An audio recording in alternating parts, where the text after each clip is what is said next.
هاد الشخص سميتو نايف أقرد، أغلى مدافع أوسط في تاريخ إفريقيا.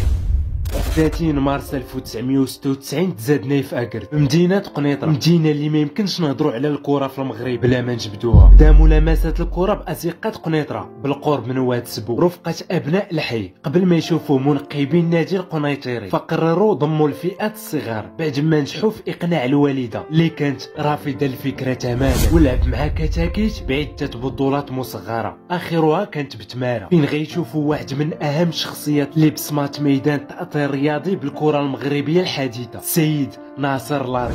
فحسن حظ نايف ناصر كان في صدد التنقيب على المواهب اللي قحمها بأول فوج أكاديمية محمد السادس، واللي كان كيشغل فيها منصب مدير تقني آنذاك، وبدات مغامرته في التكوين وهو في سن صغير، وجرب الاحتراف ولو نسبيا، بحيث انه كان كيقرا وكيلعب وكيتدرب بعيدا عن الاهل. خلال مدة اقحامه بالاكاديمية كان نايف لاعب وسط قبل ما يدخل ناصر بالشوفات ديالو ورجعوا مدافع اوسط، لكن ماشي كلشي غادي مزيان، حيت ان البطل الصغير ديالنا كان عنده مشكل في النمو، هادشي اللي خلاه ما يتناداش عليه للمنتخب في السنية ديالو، الوقت اللي كانوا صحابو كيمشيو يعيشوا التجربة، لكنه صبر وعض بسنانو فرصة تواجده باكاديمية اللي كلشي كيحلم بالتواجد فيها. في الاكاديمي محمد السادس، والجينيراسيون ديالي كانوا دراري زايدين عليا في النيفو فيزيك، كان عندي واحد الغوطاغ مورفولوجي، كانوا هما زايدين عليا تبارك الله كيبانوا صحاح، وانا كنت معطل في النمو ديالي، كانوا هما كيمشيو للمنتخب ديك الساعات الكادي المينيم، المهم كانوا من الصغر هما كيمشيو، وانا كنت الوحيد اللي ما كنمشيش، كنبقى بوحدي كنهبط نتريني مع الجينيراسيون اللي قل مني 97 98. فبعد 5 سنوات من التكوين والتتبع المستمر جا وقت تخرج اللي كيكون بتوقيع عقد احترافي داخل ارض الوطن او خارجه. فبعد تلقي العديد من العروض استقر اختياره على نادي فالنسيا الاسباني، ترجيا في تحقيق حلمه باوروبا، وكل شيء مشى مزيان حتى بقات يومين لموعد السفر فين كان نايف واجد. يجيه اتصال مفاجئ مفاده ان النادي تم بيعه والاداره التقنيه تبدلات بالكامل، خبر اللي اثر بشكل سلبي على اللاعب والمحيط الاسري ديالو، لكن سرعان ما تم تدارك الامر بعد ما دخل نادي الفتح بطلب رسمي لضم الموهبه. دابا نايف عوض ما يقطع كيلومترات يكفيه يقطع الضفه الاخرى نواة ابي رقره باش يكمل في الحلم ديالو وباش يولي لاعب في المستويات العالميه. ولحسن حظه راه جا المكان الصحيح، نادي بامكانيات مهمه وبنيه تحتيه رائعه بدون ضغط جماهيري كبيره، والاهم انه جاب تزامن مع مدرب بعقليه اوروبيه كيامن بالشباب وعرف ان نايف داخل مرحله جديده في التكوين واللي طلع جديد وما كيعرف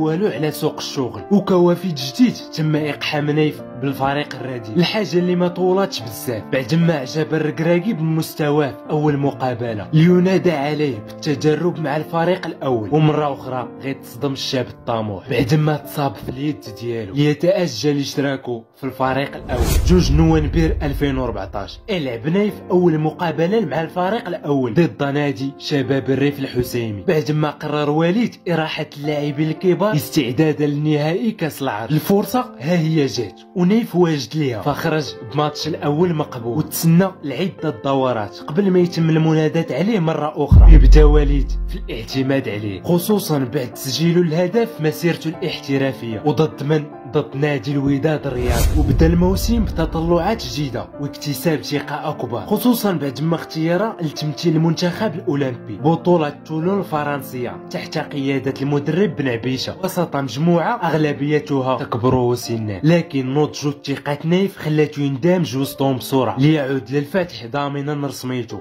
رفقه المدرب اللي امن به وكان ديما وراء رهن الدفاع. فسالوا الموسم بالوصفات كاس العرب بضربات الحظ ضد اولمبيك خريبكا، لكن صراعهم بالبطوله غيكون سيناريو اخر حيت انهم فازوا بالتير لاول مره في تاريخ نادي العاصمه بعد صراع مثير ضد نادي الوداد الرياضي، ونايف كان ابرز المساهمين في هذا اللقب. مع نهايه الموسم 2018 تاكد انتقاله لفرنسا مع نادي ديجون الممارس بالليغ 1، ولكن بسبب غرور المدرب اللي قال انه ما باغيش يعتمد عليه نظرا للبنيه ديالو حيت كان تيبان ليه ما كاملش قبل ما يقرر المناداة عليه للدوره الثالثه ضد نادي نيس. نايف كان بالموعد سكت كاع الناس اللي كينتقدوه هدف خيالي.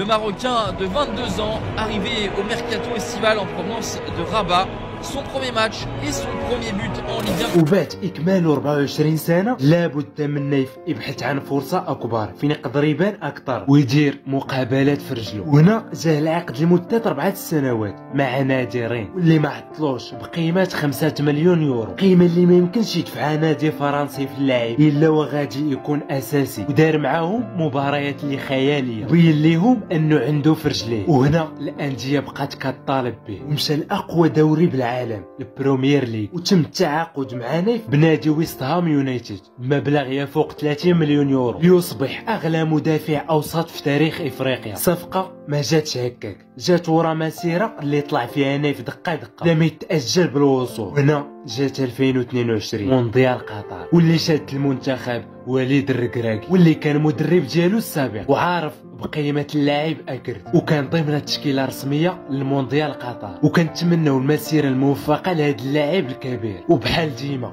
لكل مشاهدين ناصر الفيديو سالانا ما تنساش واحد اللايك ومتابعة باش يوصلك الفيديو الجاي. كان معكم خالد بباشم، تهلاو.